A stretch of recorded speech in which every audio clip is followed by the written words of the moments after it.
May puti galing nga maraguso, ho. Panindahan kami, guys. Ito? Hello. Sa kabila. Panindahan kami. Apoy ko daw. Salmon. Baboy. Store. Mas barato, padre, oh. Barato pa. So, ito na guys, among pinakal. So, duha lang ka, tatlo ka bangros. So, ayan, for $15. Tapos, libre ng tinlo dito. Pero wala namang ipahiwa. Kasi, syempre, hindi namin sure kung anong gagawin namin dito. So, ayan, ginugunting na ni Joy yung kanyang mga, mga iwi-iwi dyan. Tapos, ang gagawin namin dito is pepretuhin daw. So, yan, tutungain niya yan mamaya. O yan, tinutunga niya na yan. So, sa pagtunga, dapat maingat ka kasi para perfect ba. So, ayan. Siyempre, taga-video lang tayo siyang hihiwa kasi perfect ba siya maghiwa ba? Pagkatapos, siyempre, medyo hard yung dyan sa ulo.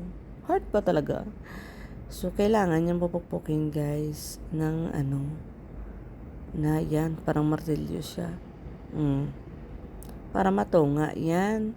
Makuha yung mga hasang-hasang yan sa sulod. Kaya always remember, don't break the bile kasi mapait yan or abdo. O yan. So, perfect. O, diba? Tapos, marinate na ready na sa pagprito. Diba?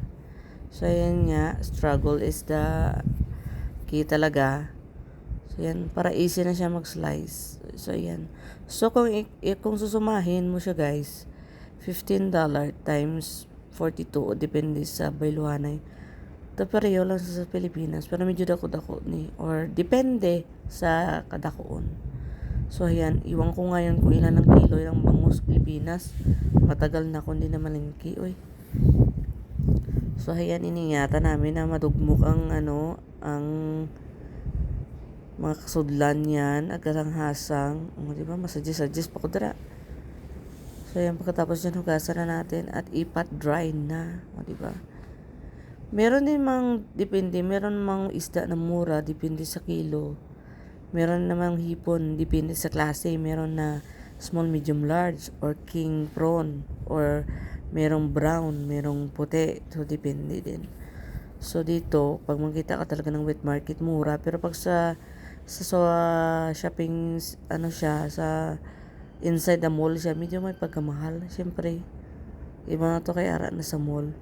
Pero kasagwa sa mga wet market, mura lang. So, ayan, hinugasan na namin. Tapos, ipat dry na ready for tomorrow.